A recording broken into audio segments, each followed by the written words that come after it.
Oh, muerta calor. सामने में आपको दिख रहा है कि नहीं, देखिए वो देखिए हवा महल है मेरे ख्याल से ऊपर में भी, हाँ वही है। तो हमारे साथ ये जो आगे चल रही है हमारे गाइड है जो हमें घुमाएंगे मांडू, रेवा कुंड, बाज बहादुर महल, रानी रूपवती महल। 25 रुपये व्यक्ति, कृपया टिकट लेकर ही परिसर में प्रवेश करें। मेरे ख्याल से ये एंट्रेंस है, लेकिन हमें हमारे गाइड पता नहीं कहाँ से लेके जा रहे हैं। अच्छा एंट्रेंस है, बहुत बड़ा है यार। हाँ तो जी, welcome back to my YouTube channel a ready to ride. Bike से उतरे और यहाँ पे आए और हमारे साथ है मैं Poonam Chand Gadhvi, tourist guide Mandu. Welcome to Mandu. तो यहाँ पे जैसे हम लोगों ने एंट्री करे, भैया ने सबसे पहले हमें रास्ते में बताया था कुछ खाने के लिए। क्या नाम है भैया इसका? ये जो फ्रूट आप देख रहे हैं इसे मांडू की इमली कहा जाता है। एक्चुअल में ये पाया जाता है अफ्रीका के युगांडा शहर में, वहाँ इसे बाओबाब कहते हैं। बाओबाब। अफगान के खुर्शान शहर में पाया जाता है, जहाँ इसे खुरासानी इमली कहते हैं। हाँ। और 1436 से 1469 में महमूद खिलजी इसे मांडू लेकर आए थे, तभी से ये मांडू में है और इसे मांडू की इमली के नाम से जाना जाता है। और कई सारे पेड़ आप इसके मांडू में देख पाएंगे। इसका यूज़ किया जाता था सोल्जरों के लिए। एक्चुअल में मांडू सी लेवल से 2100 फीट की हाइट पर है, तो जब इस एरिया को वॉच करने के लिए सोल्जर्स जाते थे तो फॉरेस्ट में हर जगह पर वाटर लेक नहीं था। अच्छा। उस कंडीशन में उन्हें ये फ्रूट दे दिया जाता था। तो जब वो इसे क्रश करेंगे तो उसके अंदर से ये चॉकलेट टाइप पीस निकलेंगे जो हल्के खट्टे मीठे होते थे। इसको खाने पर उन्हें पानी की प्यास नहीं लगती थी और डाइजेशन कंट्रोल रहता था। ये इस इमली की खासियत है। और सेकंड, आप इसे कई सालों तक रख सकते हैं, ये एकदम फ्रेश ही रहेगा। ये ड्राई फ्रूट होता है अंदर से। अच्छा। आप इसके अंदर आवाज़ सुन सकते हैं। हाँ, लिक्विड है इसके अंदर। लिक्विड नहीं है, ये चॉकलेट टाइप पीस है उसके अंदर। मेरे को लगा लिक्विड पानी भरा हो इसके अंदर। पानी नहीं है। हाँ।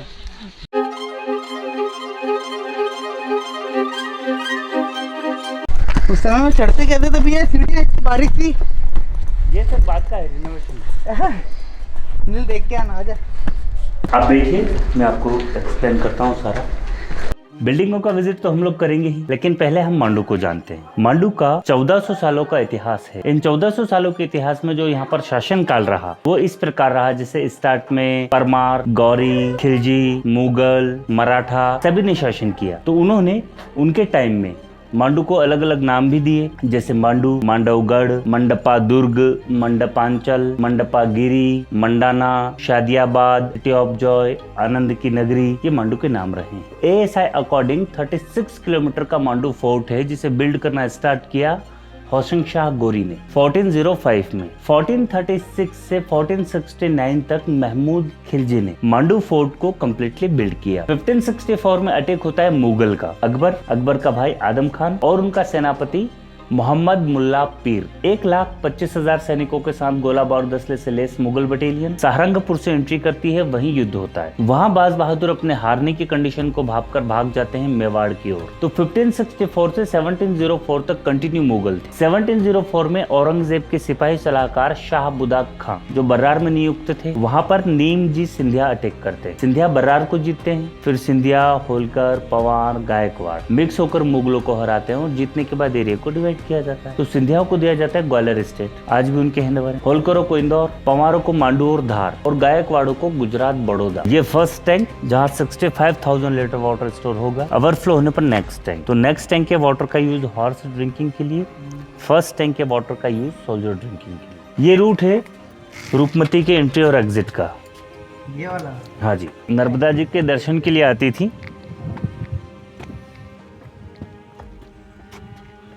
ये है आपका निमाड़। वाह यार, कैमरा ना कभी जस्टिफाई नहीं करेगा जो मैं अपने आंखों से देख रहा हूँ। सीरियसली भैया, मैं कैमरा में कितनी अच्छी क्लैरिटी कर दूँ और चीज़ नहीं नजर आएगी जो मैं अपने आंखों से देख रहा हूँ। तो ये है sir open sleeping hall soldiers के लिए। गेट तो यहाँ है नहीं। गेट की जगह पर वो व्हाइट पर्दा लगाते थे ताकि अंदर रेस्ट कर रहा सोल्जर्स भी बाहर की एक्टिविटीज को देख। दूसरा कि यहाँ रोशनी का ये इंतजामात था कि बहुत ज्यादा लाइट नहीं होता था। उस कंडीशन में वो एयर के अपोजिट यहाँ कॉर्नर पर दीपक लगाते थे और ऊपर प्योर लाइम का प्लास्टर करते थे। जी सर। जी नहीं, फर्स्ट स्टेबल नीचे वाला, ये सेकंड और ये थर्ड। तो ये वो वाली जो छतरी है राइट वाली, वो 2004 में डिस्ट्रॉय हो चुकी थी, बिजली गिर गई थी उस पर। तो वो नया कंस्ट्रक्शन है, ये ही पुराना है। 1526 के बाद जब तोपों का इस्तेमाल हुआ या मुगल आए, जो खानवा का युद्ध हुआ था, वहां पर पहली बार बंदूकों का इस्तेमाल हुआ था। रूपमती से पहले बिल्ड था ये, और वॉच टावर, और हाइट बहुत थी, तो यही वो जगह थी जहां से रूपमती नर्मदा जी को देख सकते कि थी, क्योंकि डायरेक्शन भी यही था। नहीं, जहां हम हैं ये एक्चुअल में लिविंग पैलेस था नहीं। अच्छा, जो लिविंग पैलेस था वो जहाज महल है, वहाँ पर डोर भी आपको देखने को मिलेगा, उनके कबाड़ जहाँ कपड़े वगैरह रखे जाते थे, वो सारी चीज़ें वहाँ आपको देखने को मिलेंगी। लेंथ तो 36 की है, लेकिन चौड़ाई बहुत कम है। इसमें एक ही घोड़ा सोल्जर बैठकर वॉच कर सकता है, और जो कुंभलगढ़ है वहाँ एक साथ 8 घोड़े दौड़ सकते हैं, इतना स्पेस है उस बाउंड्री वॉल।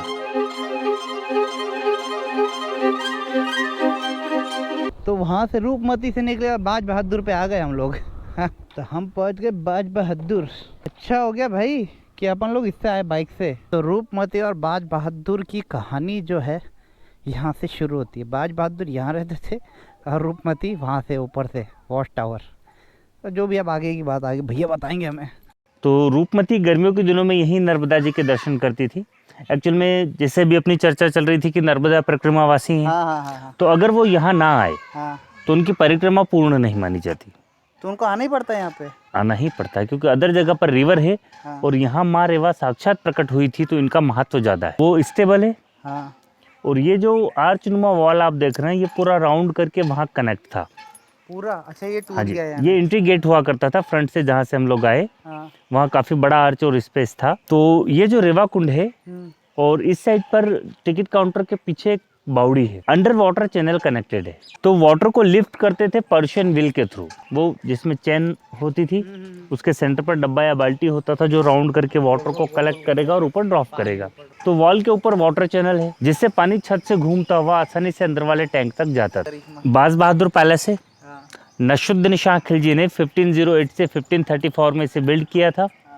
1555 में बाज बहादुर ने इसे सिलेक्ट किया लिविंग के लिए। वो स्टेबल है सर सामने घोड़ों के लिए, क्योंकि वहाँ पर जो सोल्जर रहते थे उनके लिए तो ऑलरेडी स्टेबल था वहीं।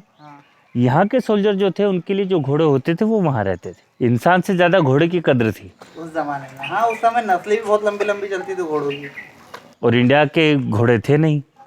कहाँ से आते थे उस जमाने में? ये सब अफगान, इराक, तुर्क उस साइड के ही थे। ये पिलर ASI ने बनाए हैं 2 बाद में सपोर्टेड पिलर। तो ये जो स्टोन इसमें लगा है ये एरन स्टोन है, ये मध्य प्रदेश का ही है। तो इसको बीच में क्यों देने की जरूरत? तो ये गिर रहा था, क्रैक हो चुका था सर, क्रैक हो रहे थे अंदर। ये सिक्योरिटी पर्पस है सर। अच्छा, सिक्योरिटी चेकिंग होता है? नहीं, जब अटैक होगा ना, तो आप यहाँ तो ठीक है, जितने भी बड़े फोर्ट हैं आप देखिएगा सेम लेंथ में गेट नहीं है। देवगढ़ फोर्ट, हाँ जी, वहाँ इतना भूल भुलैया था। पहले एंट्रेंस करे बड़ा, फिर छोटे छोटे छोटे धीरे धीरे धीरे कम होते जाता, और फिर बाद में भूल भुलैया में भटक जाते अपन। मैं खुद भटक गया था वहाँ पे। यहाँ पर भी है। गाइड रहने के गाइड बोला तुम जा क्या हो, बोली मैं जाके आया तब तक भटक गया रास्ता। बोला अरे वो एक्वाडग लगा हुआ है सामने, वो वाली पद्धति है कि एक साइड हाइट कम है, एक साइड ज़्यादा। ये है वाटर चैनल है ना? हाँ, ये पूरा। कितना लीटर पानी जमा होता था भैया ये? सर अब आप अंदाज़ा लगाइए, ये तो अभी तक नहीं लगाया है अंदाज़ा इसका। और ये नहाने वाने के लिए भी यूज होता था कि? हाँ, ये नहाने के लिए ही था। एक्चुअल में नसरुद्दीन शाह खिलजी हिस्ट्री का सबसे बड़ा ड्रिंकर रहा है। क्या बात कर? हाँ जी, इसे पानी में हाँ, पैर डालकर अंदर रखकर इस टाइप से ड्रिंक करने जाते थे, तो मतलब आपको हाँ। गिर जाता है। मरा भी हुआ है ऐसी था। 1506 में जब वो रूपमती को ले आए तो फिर दोनों का लिविंग पैलेस जहाज महल था। जहाज में। तो यहाँ पे अब गाने का थोड़ा सा भैया और मैं दोनों आपस में डिस्कशन करें गाने का। आना नीला।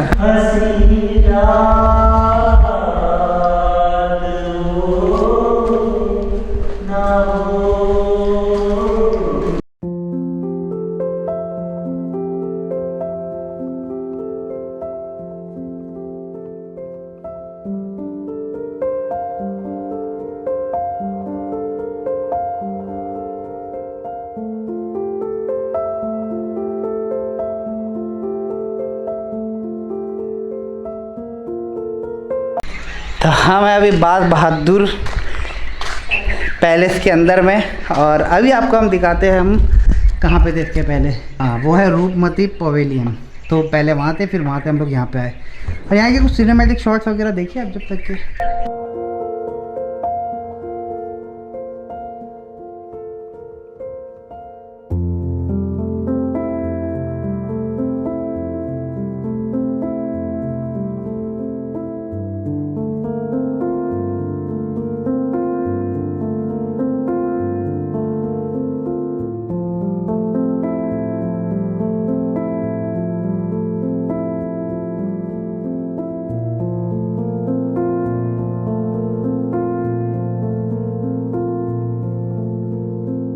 हाँ तो जी, अब यहाँ से चल दिए हम लोग इको पॉइंट पे। नागपुर की गर्मी होती तो क्या होता, तो तू चल पाती इतना दूर। अरे लोग यही पिकनिक भी बना रहे बे, सही है। ये कौन सी जगह भैया? Echo point. हाँ, यहाँ लिखा हुआ इको पॉइंट। ये है इको पॉइंट सर। हाँ, मांडू का कम्युनिकेशन सिस्टम उस जमाने में। यहीं से स्टार्ट था। हाँ मोबाइल टेलीफोन का अभाव था, हाँ तो वॉइस के माध्यम से मैसेज आगे तक पहुंचाते थे। हाँ ये जो इमारतें हैं ये दाई माँ की हैं। हाँ। दाई माँ जो राजा महाराजाओं के बच्चों के पालन पोषण के लिए होती थी, और धाई माँ उन्हें कहते थे जो उनके बच्चों को दूध पिलाती थी। दो कैटेगरी थी। तो ये दाई माँ के लिविंग पैलेस है। ढाई माला और ढाई माला। हाँ। हेलो दाई माँ, आप को जहाज जहाज महल बुलाया है। हाँ तो किधर जाती थी क्या? अभी नहीं आई। आई वापस तो आई, अपने को आवाज़ आई सुने। आप लगा कर दीजिए। नहीं ठीक है, लगाओ ना। क्या लगाऊं? आवाज लगी।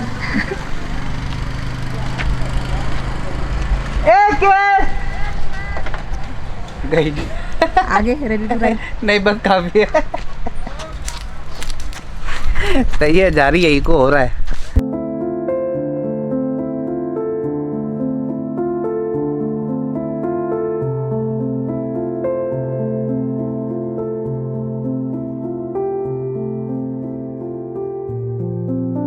तो अभी हम लोग आ चुके हैं मांडू के वेल डेवलप मॉन्यूमेंट के अंदर। मीडिया में जितना भी प्रचार प्रसार मांडू का होता है, आप इसी इमारत की फोटो देखिए। ये पूरा ग्रुप है जिसे मॉन्यूमेंट ऑफ ग्रुप कहते हैं। 6th सेंचुरी से लगाकर लास्ट शासक बाजीराव पेशवा तक यही लिविंग पैलेस था। लेकिन हिस्ट्री में कभी भी इस कॉम्प्लेक्स का एंट्री गेट ये नहीं था जहां से हमने एंट्री की। हम इस कॉम्प्लेक्स के लास्ट पार्ट। तो इस गेट का इस्तेमाल परमार टाइम पीरियड में राजा महाराजा जब दरबार के लिए जाते थे तब होता था, और मुस्लिम शासक नमाज की अदायगी के लिए जाते थे तब होता था। लेडी गार्ड और ख्वाजा सिराज होते थे। ये 2nd फ्लोर सोल्जर लिविंग के लिए, और 3rd फ्लोर 1952 में शेख अब्दुल्ला और जवाहरलाल नेहरू जी को यहाँ रुकवाया गया, तब इसे गेस्ट हाउस में कन्वर्ट है। 2nd फ्लोर प्रेजेंट में इसका म्यूजियम है। मांडू की खुदाई के दौरान जितने भी बर्तन, सिक्के, मूर्तियाँ वगैरह मिले हैं वो यहीं रखे हैं। ये मुगल टाइम की हैं। अकबर ने जब मालवा को जीता था मांडू को, तो ये बाउंड्री वॉल पर रखवाई गई थी। जितनी बड़ी तोप उतना ज्यादा विध्वंस होता था, लेकिन ज्यादा लेंथ को कवर नहीं कर पाती। इंडियन हिस्ट्री में मांडू ही किसी सिटी रहा था जहां रूफ टॉप पर लोटस टैंक बना हुआ। अब 1469 टू 15th सेंचुरी में विदाउट इलेक्ट्रिसिटी वाटर को कैसे सप्लाई करते थे? तो एक ही ऑप्शन था उनका, वही जैसे आपने पर्शियन व्हील। वो यहाँ चलता था। ये 2 होल जो आप देख रहे हैं ना, यहाँ से पर्शियन व्हील के थ्रू वाटर को कलेक्ट किया जाएगा और वॉल के ऊपर ड्रॉप किया जाएगा। अब आप गौर से देखिए इसका स्लोप राइट वाली साइड पर, क्योंकि वाटर को सप्लाई करने के लिए स्लोप को मेंटेन करना होता है। तो आपका टैंक भर चुका है। अब टैंक भर जाने पर आप वाटर की कंटिन्यूटी क्लोज करेंगे। आगे एक वाइट मार्बल का गेट है वहाँ पर। अब उसमें जो राइट लेफ्ट पिलर हैं वो हमें भी यहाँ से पिलर ही दिखाई देते हैं, लेकिन है एक्चुअल में वाटर पाइप। तो वहाँ से वो पानी को नीचे उतार कर कनेक्ट करेंगे दोनों पेड़ों के यहाँ पर, क्योंकि उन्हें फाउंटेन यूज़ करना है जो वाटर को क्लीन करेगा और वाटर साउंड बनाएगा, जो झरने की कलकल कलकल आवाज़ आती है। ये दिल्ली के उस किले के अंदर। हाँ, ये वाटर। अब फ्रंट पर कपूर तालाब, बैक साइड पर मुंज तालाब। इस जहाज महल के बैक साइड पर मुंज तालाब है। ये गार्डन में दोनों के बीच में है। हाँ, इसीलिए जहाज महल है। अब जब फॉग हो जाता है तब आपको लगता है कि आप एक लंगर डाले हुए डेक पर खड़े हैं। ये रॉयल हरम, जहाँ उनकी रॉयल क्वीन हाँ नाज़नीन बानो रहती थी। उन 15,000 वुमेन में से उनकी रॉयल क्वीन नाज़नीन बानो हाँ यहाँ रहती थी। अदर 14,999 बेगमों के लिए बैक साइड पर 6 फ्लोर का कॉम्प्लेक्स। ये मुंज तालाब। ये भरता भी है वैसे? सर अब तो इतना ज़्यादा नहीं भर पाता क्योंकि वैली के जो रेन वाटर के कनेक्शन के लिए जो नाले वगैरह थे वो सारे खेत और मकान वगैरह बना दिए लोगों ने, तो वो बंद हो गए। लेकिन बारिश में वो सामने जो बिल्डिंग है वाटर पैलेस, उसका व्यू बहुत अच्छा आता है। उस जमाने में कितना खूबसूरत लगता होगा भैया। तलवारों के सायों में विलासिता के ऊंचे आकाश पलते थे और मखमल के बिस्तरों पर नौ यौवनाओं के यौवन मचलते थे। केसर से सींचे थे रास्ते, क्या क्या नहीं था उनके वास्ते। केसर से सींचे थे रास्ते, क्या क्या नहीं था उनके वास्ते। वीर ऐसे थे जो तूफानों की दिशा मोड़ दे। वीर ऐसे थे जो तूफानों की दिशा मोड़ दे और मुक्के के प्रहार से चट्टान को तोड़ दे। दिल्ली तक कांपती थी जिनके डर से, जो बाज मार दिया करते थे चिड़िया के पर से। सूरज तक उगने से पहले जिनके भय से एक बार कांपता था।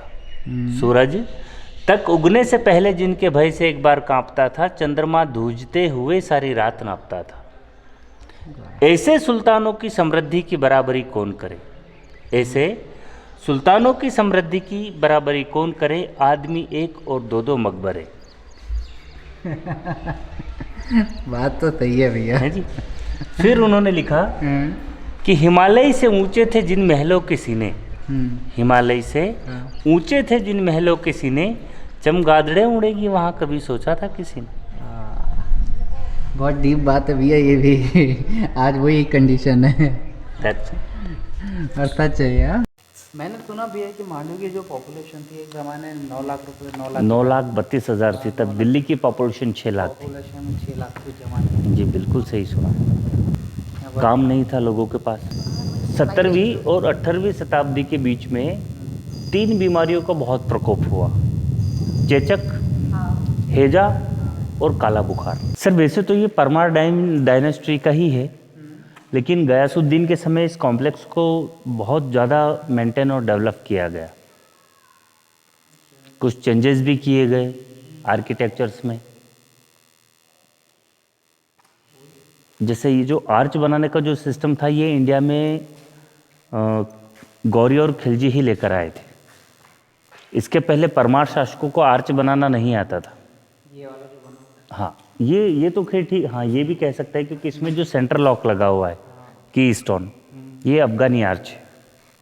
हाँ क्योंकि वो सब बैलेंस बना के रखते हैं। ऊपर के वेट को डिवाइड करेंगे। एक ही पत्थर बस। कलर तो बहुत था मांडू में, ये देखिए।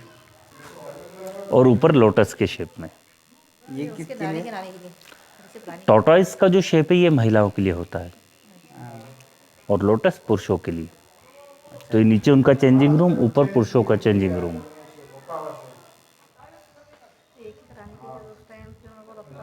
में आर्च को बंद किया जहाँ से अंडरग्राउंड बर्तनों के माध्यम से पानी ले जाते थे। दूसरा सिस्टम था ये पुली, रस्सी और बाल्टी। और तीसरा सिस्टम था ये ब्रिटिश टाइम का पंपिंग सिस्टम।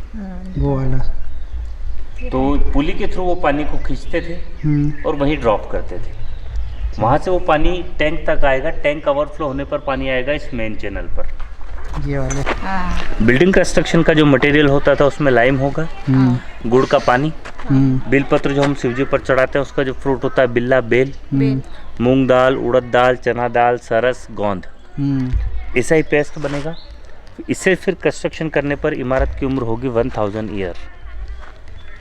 घास लगा रहता था ताकि पानी एक टैंक से नेक्स्ट टैंक में फिल्टर होकर जाए। फिर पानी बहुत कम आता होगा उसमें। मतलब पीने का पानी बहुत कम बचता होगा जब इतना ज़्यादा फिल्टर होता होगा तो। वो पानी फुल टैंक रहते थे ना, सारे अप डाउन बने हुए हो। एक ही लेंथ में नहीं। उस टाइम पे कहाँ पानी की इतनी कमी थी। अभी तो यूज़ कर करके ऐसा था। पहले तो वही पानी मिलते थे ना जो नदी का और बारिश का रहता था। उस समय लेकिन पानी का अरेंजमेंट करने के लिए देख रही कितनी मेहनत। सबसे ज़्यादा मेहनत उस टाइम पे पानी का अरेंजमेंट करने के लिए किया जाता था। जी। तो यहाँ पर गदाशाह ये उस टाइम का व्यापारी था। सब इतिहासकारों का मानना है कि रूपमती की 2 जगह सगाई की। एक तो चंदेरी के राजा मानसिंह के साथ, वो तोड़ दी क्योंकि वो नर्मदा जी को नहीं देखती थी, हाँ, देख पाती थी वहाँ से। हाँ, दूसरा ये गदा शाह के साथ, हाँ। मेदिनी राय इनका ओरिजिनल नाम। ये मेदिनी राय व्यापारी थे सब उस समय के ऑयल के। तो उनका नाम ऐसा गदा शाह क्यों रखा? गदा शाह इसलिए रखा कि खैर ये तो एक्चुअल हिस्ट्री नहीं हो सकती, हाँ, जो किंवदंतियों के आधार पर बात की जाए हाँ, कि उनकी फैमिली में पुरुष का जन्म तो होता था लेकिन वो बचते नहीं थे, मतलब कि किसी भी कारण से उनकी बीमारी से या उनकी डेथ हो जाती थी। तो उनके जो कुल गुरु थे उन्होंने कहा कि आप इनका नाम जानवर जैसा रखिए, हाँ। तो ये बच जाएंगे। तो दो भाई थे, गदा शाह और भैंसा शाह। चीते का मुंह बना है, शेर का? चीते का मुंह का है सर, एक्चुअल में ऊपर टैंक है, हाँ, इसको टाइगर बालकनी कह सकते हैं। Tiger balcony. ऊपर से टैंक से पानी हाँ, लॉयल के फेस से टैंक में गिरता है। टैंक तो भैया साल की लकड़ी, साल की लकड़ी है यानी, तो पूरी लकड़ियों से बंद था पहले यानी ये? हाँ पूरा रूफ था ना सर। हाँ। आगे भी देखिए अच्छा, ये यहाँ पर साल भी- की लकड़ियाँ होती कहाँ है? ये आपको मिलेगी ग्वालियर, रीवा, गुना, बिहार में। इतने सालों से टिकी हुई है यार वो। ये शायद आप क्रॉस करके आए होंगे, 4-5 गेट क्रॉस करके आपने मांडू में एंट्री की होगी। हाँ। छोटे छोटे गेट दिख रहे हैं। वही मेन एंट्री गेट थे मांडू में एंट्री के लिए। ये पहले के ज़माने में। हाँ जी, एक ही रास्ता था एंट्री और एग्जिट का। वो जो स्टार्टिंग में दिख रहा है ये। और ये क्या बना हुआ है भैया, ये जो टूटा हुआ ये है? 3rd फ्लोर का मॉल था मीना बाजार। ये? हाँ जी, गदा शाह का। अच्छा, उस साइड से एंट्री कर रहे थे तब दिखा था ये। हाँ जी, ये emergency exit sir for royal queen. अभी आप इसे डायरेक्टली देख पा रहे हैं, लेकिन एक्चुअल में जब ये लिविंग एरिया था तो पूरे एरिया का फाउंडेशन लेवल इस लेवल पर ही बिल्ड था। यहाँ पर भी रूफ था, छत था यहाँ। ये देखिए पिलर के फाउंडेशन है। तो जो रानियाँ यहाँ रहती थी वो आसानी से इसे कॉर्पेट या बेड बिछाकर क्लोज। यहाँ से एंट्री करने पर वो कनेक्ट होंगे चंपा बावड़ी, जो हम नेक्स्ट विजिट करेंगे। अब अभी आप इस बिल्डिंग को 1st या 2nd फ्लोर तक देख रहे हैं, लेकिन एक्चुअल में ये कॉम्प्लेक्स 6th फ्लोर में था। टॉप के 3rd फ्लोर 1823 के अर्थक्वेक में डिस्ट्रॉय हो गए, -3rd फ्लोर अवेलेबल है, जहाँ ये टनल और हम लोग 2nd फ्लोर तक जाएंगे। तो ये है सर उनका दीवाने खास, जहाँ प्राइवेट मीटिंग होती है। नीचे मिनिस्टर्स, सामने रॉयल क्वीन, इस साइड पर सुल्तान। हिंडोला महल इसलिए कहते हैं कि ये ओपन रूफ है। रूफ बिल्ड की थी जो कॉपर रूफ था, क्योंकि जब आप अगर दरबार लगाते हैं तो थोड़ा सा सिक्योरिटी रीजन रहता था, आपकी आवाज़ बाहर जाएगी या अटैक हो जाए, तो गेट क्लोज करने पर वो कम्प्लीटली अंधेरा हो जाता था। तो कॉपर रूफ के नीचे वो सिल्वर जिंक लगाते थे, रिफ्लेक्शन बने। और ये जो आर्च आप देख रहे हैं, इन पर जिंक लगाया जाता था। ये यहाँ इस होल पर वो लोग रेत, कोयला, चूना और घास लगाते थे ताकि वो पानी फिल्टर हो। चैनलों से पूरा राउंड करके 2nd फ्लोर से गुजरकर बावड़ी में आता था, ताकि समर में ड्रिंकिंग वाटर की प्रॉब्लम ना हो। ये देखिए, ये इमरजेंसी एग्जिट है सर।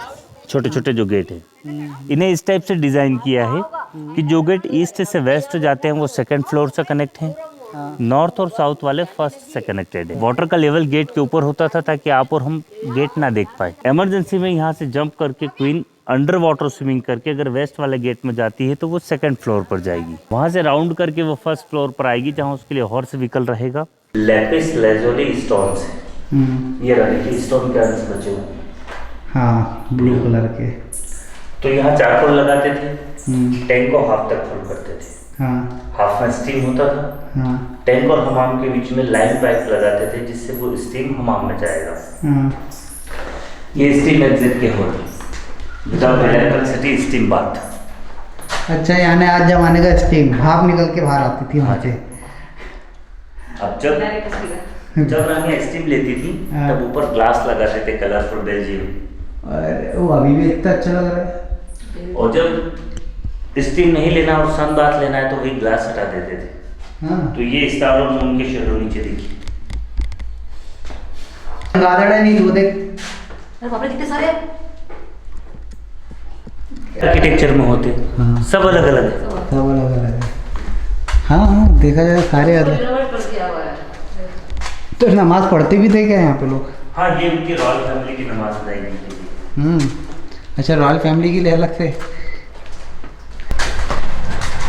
एक जैसे और एक जैसे स्ट्रक्चर करे। ये दिलावर खां की मस्जिद 1st मुस्लिम स्ट्रक्चर है मांडू का, क्योंकि 1st Muslim ruler Dilawar Khan ही थे और अटेकर अलाउद्दीन खिलजी थे। ये फ्रंट वाला जो है ये डांसिंग स्टेज है, जो परफॉर्मेंस होगी वो यहाँ होगी। वो बैक स्टेज है। दो छोटे छोटे चेंजिंग और मेकअप रूम, हाँ और इन होल पर कलरफुल ग्लास लगाएंगे और बैक साइड से फायर करेंगे ताकि कलरफुल लाइट कलाकार पर आए हाँ। और इस साइड से बैठकर देखा जाए। ये पूरा हाँ जी।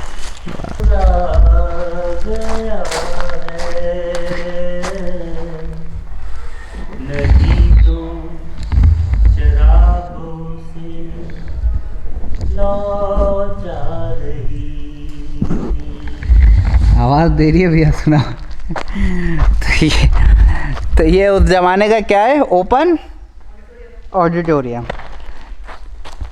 यहाँ बैठने के लिए बना। उस समय कितना आलीशान लगा रहता होगा ना यार ये जगह, डांसिंग सिंगिंग मतलब आलीशान। वाह। और उस समय के हिसाब से अभी भी देखा जाए तो कोई भी यहाँ पे आके ऑर्केस्ट्रा कर सकता है। आज भी कर सकते हैं लोग। उस साइड में चेंजिंग रूम भी है, और वो देखिए वहाँ कौन रहता था। ये जहांगीर का लिविंग पैलेस है। 7 महीने 13 दिन वो अपनी बेगम नूरजहां के साथ यहीं रहा। 7 महीने 13 दिन। ईस्ट इंडिया कंपनी का रजिस्ट्रेशन भी यहीं हुआ था। हाँ, sir Thomas Roe, doctor sir Thomas Roe. फिर उन्होंने अपनी फर्स्ट यूनिट सूरत से स्टार्ट की थी। ये लो, अपनी कबर खुद ही खोदी उन लोगों ने। वो हवा महल नहीं, माइनस फ्लोर में सर, बेसमेंट में। माइनस फ्लोर, ये क्या है? ये ओपन स्पेस है तलवार प्रैक्टिस के लिए। ये छोटे छोटे रूम्स है उनके समर लिविंग पैलेस।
पेट भर गया खाना खा के तेरा। इतने धीरे बोली कि कैमरे में सुनाई भी नहीं देगा। तू क्या बोल रही है? फुल हो गया, कुछ ज़्यादा ही फुल हो गया खाना। तब पता नहीं यहाँ से कहाँ जाने वाला है। हमारे गाइड साहब हमको कहाँ लेके जाएगा।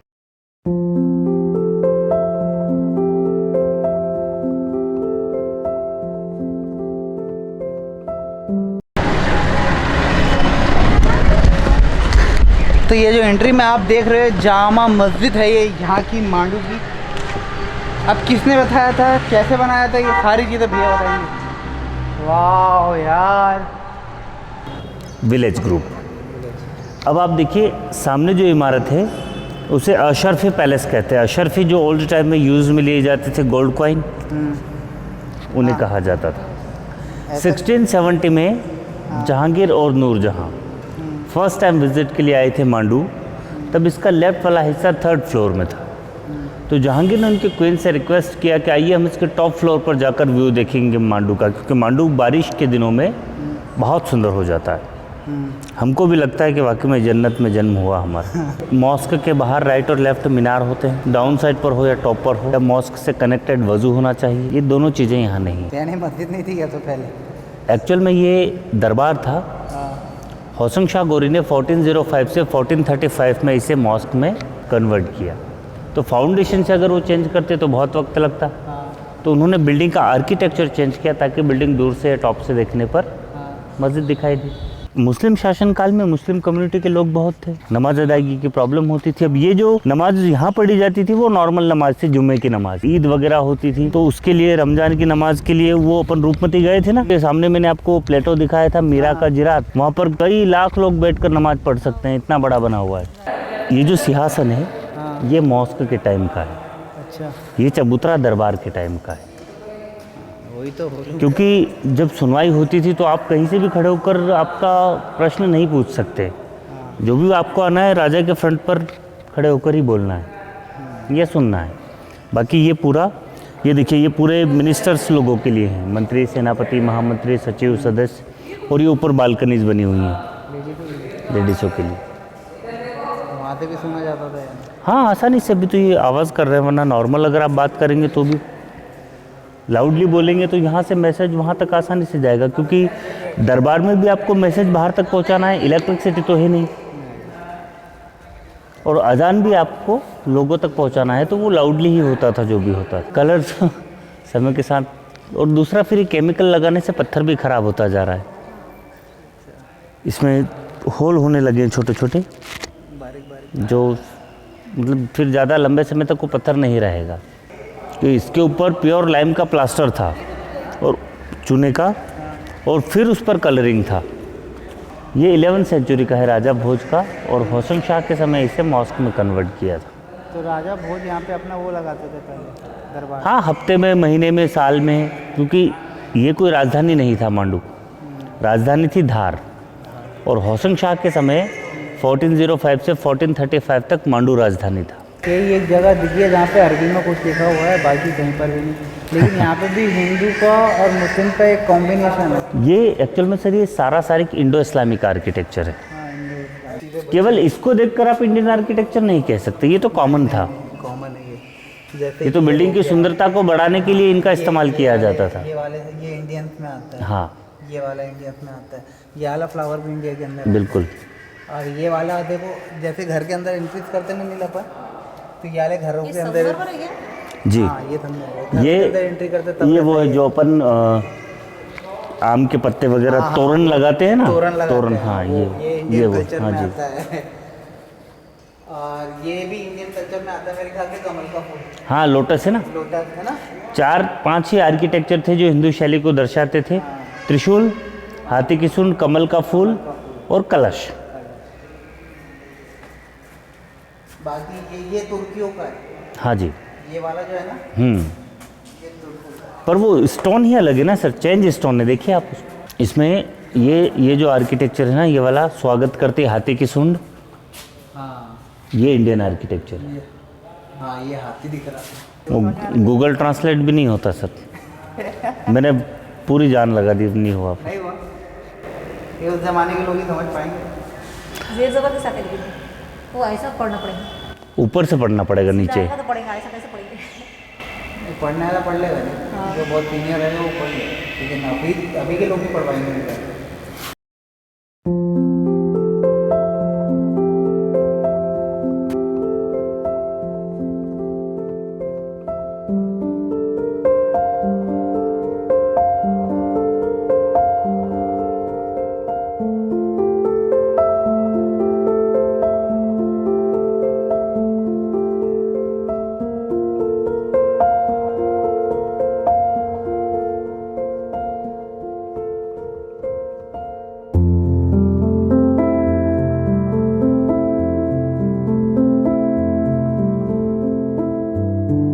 अच्छा नील, तेरे से एक चीज़ पूछना था, तू और मैं कौन से मकबरा आए ये दूसरी बार? हुमायूं का मकबरा गए थे। हुमायूं का? यहाँ का पूछ रहे कि पहले का पूछ रहे? अच्छा, मैं एक चीज़ बता दूँ, जो मेरी दोस्त खड़ी है मेरे सामने में, तू और मैं कहाँ घूमे? दिल्ली घूमे है ना, आगरा घूमे हैं, दिल्ली का सारा घूम चुके हैं, आगरा का पूरा घूम चुके हैं, हरिद्वार भी घूमे हैं, आगरा भी गए थे ना, ताजमहल, अजंता एलोरा घूमे, अजंता एलोरा भी गए हैं, और पचमढ़ी भी गए हुए हैं। लोगों को यकीन नहीं होगा। बताओ, तो मैं पूरा एक्चुअली इसको देख के ना किसी चीज़ की याद आ गई, ताजमहल की। हल्के से वहाँ पे ऐसे स्टोन के बने हुए थे, तो मुझे मेरे दोस्त की याद आ गई, ये और मैं कितनी राइट कर रहे थे। मैं स्ट्रक्चर वाइट मार्बल का, स्टार्ट बाय होशंग शाह गोरी 1405, कंप्लीट बाय महमूद खिलजी 1440। होशंग शाह ने अपने जीते जी इस कब्र को बनाया था, टॉम को। तो होशंग शाह ने इधर टॉम को बिल्ड करना स्टार्ट किया, और उनके सेनापति का नाम था महमूद खिलजी। तो महमूद खिलजी ने कहा कि मालवाई सुल्तान ये छोटी रियासत है, जब हम अटैक करेंगे तो राजकोष और दायरा दोनों बढ़ेगा। तो इन्होंने पहला अटैक किया दक्खन गेट पर, सेकेंड अटैक किया खानदेश, और थर्ड अटैक किया नर्मदापुरम। तो बैक टू बैक जब अटैक किए तो ये घायल हो चुके थे, और घायल कंडीशन में ही होशंगाबाद से मांडू के लिए रवाना हुए। तो होशंगाबाद से निकलते ही उनकी डेथ हो गई, तो उनको यहाँ नहीं लाए। तो उस समय होशंगाबाद का नाम नर्मदापुरम था, उनको वहीं गर्ल्स कॉलेज के पीछे दफन किया और उस सिटी को नर्मदापुरम का नाम दिया, नर्मदापुरम से होशंगाबाद। तो उनकी जो ओरिजिनल कब्र है वो होशंगाबाद में है, ये सारे डमी पीसेस हैं। इसीलिए मैंने आपसे कहा था कि ऐसे सुल्तानों की समृद्धि की बराबरी कौन करे, आदमी एक और दो दो मकबरे। यहाँ पे सूट होता हो। ये सिग्नेचर हैं आर्किटेक्चर हमीद लाहौरी, शिवराम हीरा। ये वो आर्किटेक्चर्स रहे हैं जिन्होंने इस इमारत को देखकर फिर ताज को आर्किटेक्ट किया था। तो शाहजहां ने ताज बिल्ड करने से पहले उनके अफगानी शिल्पकारों को मांडू पहुंचाया, उन्होंने इसका विजिट किया और फिर ताज को बिल्ड किया। तो 1652 में ताजमहल का निर्माण हुआ और जहां हम खड़े हैं इस इमारत को 1405 में स्टार्ट किया था हौसंग शाह ने। 1440 में महमूद खिलजी ने इसे कंप्लीट किया। तो इसके लगभग 220 सालों के बाद ताजमहल का निर्माण किया। ये dharamshala, guest house, VIP guest house उस टाइम का। इसकी 3 कैटेगरीज होती थी, धर्मशाला, सराय और कारवां सराय। जो टैक्स देकर आते थे, कारवां सराय बड़े कारवां काफिले के लिए और सराय यात्री लोगों के लिए। वो तो पहले बॉर्डर में एंट्री करते ही टैक्स ले लेते थे। पहले वही सिस्टम था ना।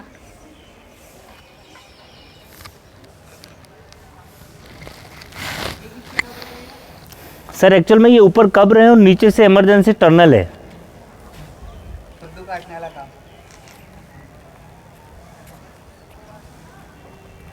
कहाँ निकलते थे टनल? ये क्लीन नहीं है सर, नहीं कह सकते। वाकई में है कि नहीं है? गेट है ना, आप तो देख लीजिए ना। हाँ? अच्छा, ये रास्ता। अब नीचे उतर कर आपको बड़ा पत्थर उठाकर इसमें लगाना है, तो ये पूरा पैक हो जाएगा। तो इतनी जल्दी समझना मुश्किल हो जाता था, उतना टाइम भागने के लिए ना होता था। यानी असली में कवर नहीं है वो। 3 दिन से। 3 दिन? देखिए 1 दिन तो आज का हो गया, ये तो आप मतलब कि एनर्जी है तो कंटिन्यू विजिट हो गया, वरना नॉर्मली ऐसा होता नहीं है। मतलब कि 12-1 बजे तक विजिट होता है, फिर आप जो रेस्ट के लिए जाए फिर तो 4-5 बजे। हाँ, सिस्टम यही है सर विजिट कराने का। हाँ। उसके बाद फिर अगला दिन फॉरेस्ट में जाइए। जंगल में क्या है? इस साइड से, उस साइड पर भी मानूमेंट है ना सर। है क्या? और पर वो 1-2 मानूमेंट देखने के लिए 1 दिन चाहिए, क्योंकि आप 12 किलोमीटर पैदल गए, निकल जाता नहीं। अच्छा। फिर नीचे 1200 फीट की खाई है। हाँ। वहाँ जहांगीर का बना हुआ है शिकारगाह। हाँ तो जी, इस ब्लॉग को यहीं पर ही ख़त्म करने का टाइम आ गया, और हो सकता है कि इस ब्लॉग को मैं शायद 2 पार्ट में कन्वर्ट करूँ, क्योंकि एक पार्ट में तो ये होने वाला है नहीं। तो उस ब्लॉग को यहीं पर एंड करते हैं। तो भैया कुछ बोलना चाहोगे? बहुत बहुत धन्यवाद, आइएगा नेक्स्ट टाइम। भैया आपका नंबर वगैरह देना चाहोगे आप? हाँ जी, ले लीजिए। तो भैया का अगर किसी को मांडू आना है तो डायरेक्ट कांटेक्ट भी कर सकते हैं भैया के साथ। तो सारा अरेंजमेंट कर दोगे, कभी कोई आया जैसे कोई बाहर से, हम लोग नागपुर से है लेकिन हम लोग इंदौर में रुके हुए हैं। तो अगर किसी को आना है डायरेक्ट, तो यहाँ पे होटल वगैरह का अरेंजमेंट वगैरह पूरा? बिल्कुल सर, हो जाएगा, नो प्रॉब्लम। तो बस भैया से कांटेक्ट करो। भैया अपना नंबर वगैरह बता दो। मेरा नाम है पूनमचंद गढ़वी, मैं मांडू में टूरिस्ट गाइड का वर्क करता हूँ, और मेरा नंबर आप ले सकते हैं 70898 33100। 24 आवर अवेलेबल है, आप कभी भी फ़ोन करें। पूनमचंद गढ़वी। ओके, तो जिसको भी कांटेक्ट करना कर लीजिए, और लाइक शेयर सब्सक्राइब के बटन दबा के रखिए। मेरी एनर्जी हो रही है लो, अब मैं लूँगा कुछ ड्रिंक, फिर उसके बाद निकलते हैं हम लोग आगे के लिए।